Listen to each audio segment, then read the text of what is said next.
Hey guys, welcome back to the bench. As you can see, I've only had this kit for a few days. Well, actually, for about 4 days now. And I've got a lot of work done on it. It's gone a lot quicker than I anticipated, mainly because of the construction. I mean, with the tab and slot construction for the fuselage, all the control surfaces, the basic shell of the airplane goes together extremely well, and fast. Trying to think of what else to go over here. There's a lot to go over because I've gotten so much done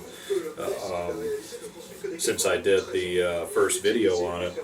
And I've just been, let's see, it's Sunday, so yesterday and today are the only days that I've worked on it a good portion of the day. But Wednesday, Thursday, and Friday evening, I just worked on it a few hours in the evening, and I got quite a bit of an airplane here now. I'm still waiting on some parts from Mark at Carolina Custom Kits. You're killing me, man. You're killing me. Now, he's pretty busy, so I understand. But I want the parts. I'm good. So I did as much as I could on the tail for now. I was able to get the fin and rudder completely finished. I mean, this is ready for, this is done. Because it just slides into the back here. Very simple, self-aligning. I mean, just dry fitting the airplane together, it's perfect. The elevators are done because they don't get sheeted, but the stabilizers, I can't sheet them yet because one of the parts that I'm waiting on are the tubes. So I want to make sure those are all lined up perfect before I get those sheeted. So I figured in the meantime, what else am I going to do? So I decided to start sheeting the fuselage. Now, I've sheeted as much as I can for now, because there's still quite a bit that I have to do on the inside of the airplane where I'm going to need some access to the internal structure. Excuse me. So it's sheeted top to bottom from the firewall to about this point here, with the exception of the center section where the wing is, because once again, I don't want to sheet that area until I have the wings built and put on the airplane, to make sure just to make sure I don't have to make any modifications where the wing tube goes, just to make sure everything's right. So I don't want to get any of that sheeted. And the other thing I did is I finished the hatch. So, as I think I pointed out in the last video, there really wasn't any information on the plans as far as what to do with the hatch, how to mount it, anything like that, so it was kind of left up to myself. Once I'm done with the overview, I'll bring you closer so you can get a closer look of what I'm doing here. That blind nut just pop out of there again? I hope not. Nope, it's still in there. I'm sure these action shots are just so exciting. Me struggling to take apart my hodgepodge construction here. There was probably a million different better ways I could have done the hatch, but I'm happy with the way it turned out. And it's a snug fit. You got to kind of pop it loose. For stuff like this, you want them to be a tight fit from the get-go, because it's going to loosen up over time, both from the constant putting it on and taking it off and the vibration from the engine when it's in the air. It's going to kind of shake everything up a little bit. So it's a very tight fit right now. And boy, did this hatch turn out beautiful. Oh man, I'm so stoked. When I bring you closer here in a second, I'll show you I had some trouble trying to figure out why this was built the way it was. And then it kind of all started making sense. So, if that makes sense. So I'll stick this aside for now.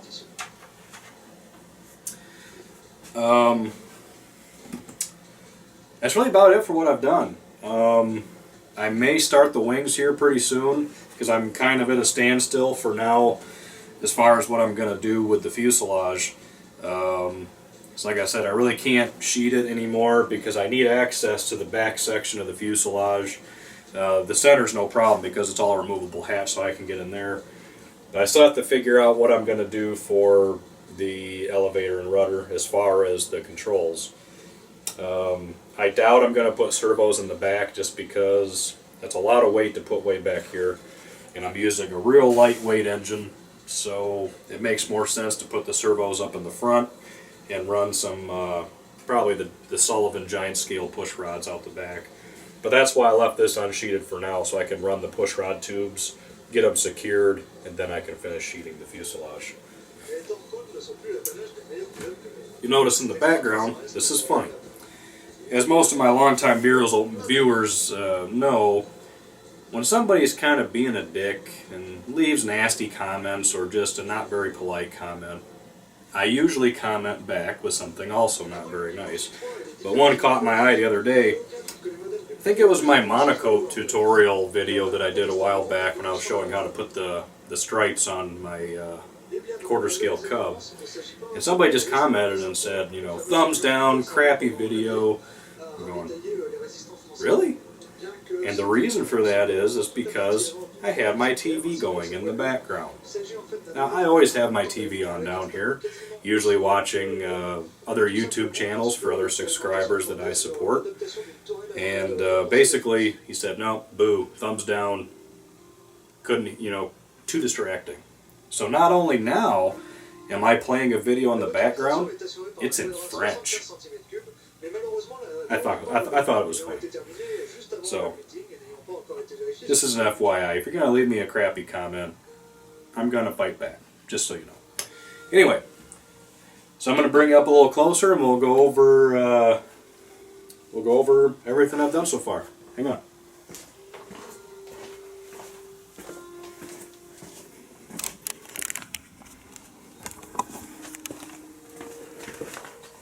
So, as you can see, the sheeting turned out very well.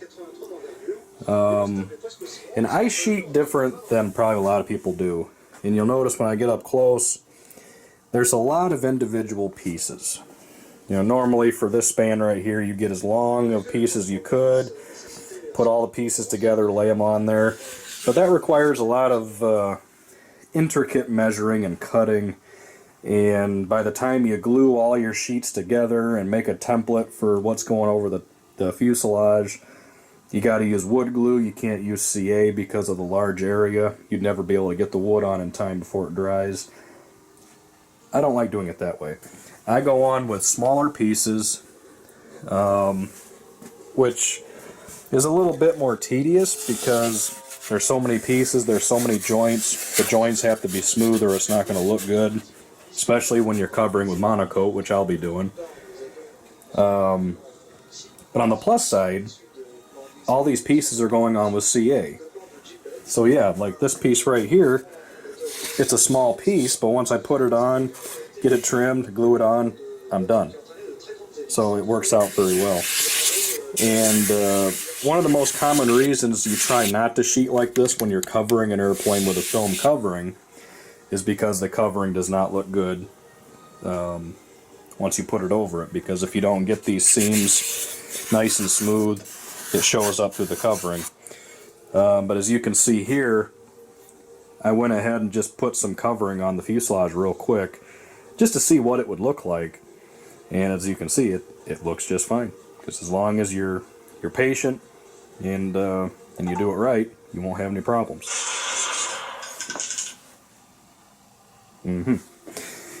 Anyways, so on to the tail.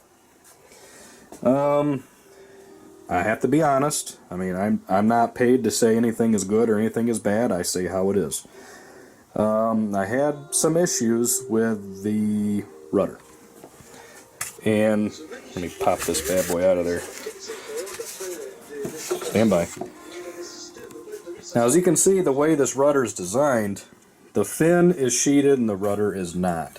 So naturally, the rudder is just a touch thicker than the framed up tail fin, because the framed up tail fin is going to end up having sheeting over top of it. to build up that added thickness. Now, as you can see from the laser cutting on the ribs for the rudder, some of these were too thick and actually came out past the actual rudder core, or former post, whatever you want to call it. So I had to do some sanding to level those out. You know, no big deal. It's really not a big deal at all. And I ran into the same issues with the fin. There was a few of the ribs here. Might be able to zoom in on it. And instead of having a smooth transition to just shy of the tail post, it actually went above the post. So I had to take a pencil and kind of redraw the airfoil somewhat and cut it down. So, not sure why, but you know, it's simple. You know, it's just one of those things you deal with. So Mark, if you're watching, check your program for that, because you might have, I think you got something going on. Because most of the ribs fit perfect, but on the fin, 1, 2, 3, and 4 were actually above the post. So you might want to double check those. Other than that, that went together so good. The construction is cool. It's probably hard to see, so we'll start right here. You see on the inside of the framework at the corner there? That's a really thin piece of plywood. And that actually goes from here all the way around to there. And then you double up on each side. It's probably hard to see. And you double it up on each side with balsa. And that makes the shape. It might be a little bit easier to see this way, I don't know.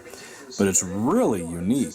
And all those little notches, or you know, all these little ribs and sub ribs go right into those notches. And in the tail post here, there's notches in there. So you literally build this whole thing without even using the plans. I have not used the plans one time for actually building something over it. So that's been absolutely awesome. I'm not used to that. And it's been that way for the fuselage, for the elevators and stabs. Everything is just built by assembling it because it's tab and slot construction. And when you're done, it's perfect. You literally cannot build... Oh, man, excuse me. You literally cannot build it crooked. Now, something very exciting. There has been a long debate for many years that I have been part of, and that is, what is the best type of wood filler to use for model building? There have been a lot of good fillers on the market, which, thanks to certain hobby suppliers, are no longer available. So then we're stuck figuring out, what do we do now?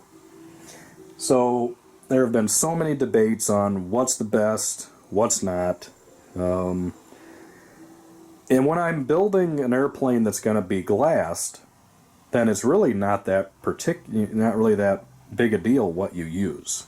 So in that case, I would use a lightweight spackle by DAP or Red Devil or one of those. That's really lightweight, but it's not very strong. So but it doesn't matter, since it's going to be gone over with fiberglass and epoxy. But when you're building an airplane that's going to be covered with an iron-on film, you need something that's going to be relatively hard when it dries, the same color as balsa, but also sands easy. And when you Google search what's the best wood filler for model airplanes, majority of people say this stuff right here. And this is the first time I've tried it. And holy crap, this is awesome. On the rudder, I had one spot right here where the sheeting wasn't even when I put it on, so I had to level it. A little bit down here where I had a gap, and the same on the other side, just had a little bit of a gap. It goes on real nice, dries relatively fast, especially if you're just putting it lightly on, and it sands effortlessly, just with 220. And I mean, it is effortless. Really light, and it's hard to see. Actually, you can't see it, but on the bottom side of this elevator, where it's got the two pieces of balsa that laminate around the light ply framework. You have to sand that to a bevel, just like on the rudder. You can see here those two pieces that laminate the top and bottom are sanded to a bevel. But on the elevator I screwed up and I sanded too much off the bottom side of this one. So I went over the structure with that Elmer's wood filler, let it dry, then just sanded it smooth, and holy crap, it's smooth. And I went even a step beyond that and took the same, there it is all wadded up in there, just the same scrap piece of covering that I used to test on the nose to make sure that the sheeting was good, and I just covered the elevator and hit it with a heat gun and everything, because I wanted to make sure that the covering material would also stick to it, and it stuck beautifully. So the debate is over. The arguments are over. This is the stuff. I love it. I probably won't use anything else. So, good stuff. It's kind of thick. It's just like most spackles, when you try to put them on and you move them, they kind of curl up and kind of act a little rubbery. Probably the best method would be to put a little bit of it into a a mixing cup like that, and then just add a drop of water. I mean, one little drop of water. Mix it up, and it smoothens out the consistency of it, and you can spread it however you want, smooth it out. But, oh man, that's good stuff. Very happy. Let's see. What else do we got? Let me stick this back on here. Look at that. You literally just drop it on there, and it's perfect. How freaking awesome is that? Not looking forward to getting to the sheeting portion back here, because, there's a lot of gaps, and, you're kind of on your own. You got to figure it out. I know I can figure it out just fine, but this kind of stuff keeps me up at night. Because I'm so used to studying the plans, studying the instructions, going through other people's build threads, and building the airplane in my head. But with this one, I can't do that. You just got to kind of do it as you go. But it's actually been very nice. Been very, very nice. So, the hatch. Let's talk about this real quick. Let me stick it on there. Very tight fit. Hold on. I'm going to have to move you aside a second. There we go. So, what was confusing me about the hatch was when it was built, it had a piece of bass. You can see it right here a lot better. Up here you can see part of it also by balsa. And I really can't explain it. I should have taken a picture before I got to this stage. But if you're going to build one of these airplanes and you get to the point where you will understand what I'm talking about when you're going, what the heck was he thinking here? Well, I tell you, it worked out perfect. So I'm not going to go into too much detail about that, because it's hard to understand without actually knowing what's going on. So anyways, how did I mount this bad boy? Well, I just put it on. I'm going to take it right back off. So when you get it, there's just the solid framework right here. There's no tabs. There's no nothing. You got to figure it out. So I decided, why not keep it simple and traditional, and just put a couple pins in the front, corresponding holes in the number 2 bulkhead. And for attaching it, because it has this really nice floor, I put a couple blocks underneath with 440 blind nuts and drilled through the hatch. Now there's probably 101 better ways to do it that look better, but I'm happy with this. Because once I mounted it before I sheeted it, obviously, then I sheeted it, then I took a push rod and went up through the hole that I already had there and poked a hole through the top, opened it up a little bit, and put a carbon fiber tube in there, which I have since sanded flush. So now you drop the screw in, it goes straight down to the hole. Once this is covered, I'll hit that with a little bit of white paint, and it'll be good to go. Very easy, very simple. Another spot right there, you can see where I actually dropped this. Really pissed me off. And I chipped a little bit of sheeting right here. Put a little bit of that Elmer's putty on there. Waited about an hour. Boom. Perfect. So, looks good. I could not be happier. Could not be happier. So probably next, not sure what I'm going to do next, to be honest with you. Just right now, it's so awesome getting sheeting on there, because now when you grab the airplane, you go to pick it up, you have a structure to grab onto. Instead of this frail skeleton thing, now you got an airplane here. So that's always an exciting time. As you can see, sheeting it the way I do, doing smaller pieces, it does turn out okay as long as you know what you're doing and you be patient. Make sure your cuts are good. Make sure your glue joints are sanded real nice, and you can't go wrong. There's a couple spots that I did have a little bit more CA come out than I would have liked. But for those spots, I'll take some of that wood filler, just lightly go over it, then sand it, and we'll be good to go. So, just in case you're wondering, the French video that I'm watching in the background is the 1997 QSAA Fun Fly in Las Vegas, which they don't do anymore, which is kind of a shame. But that was kind of the mecca for giant scale for many, many years. And it's in French, which is awesome. I've seen it so many times I can practically understand French now. You can see my OCD is kind of overwhelming. But anyways, if you haven't tried it, do it. It's good stuff.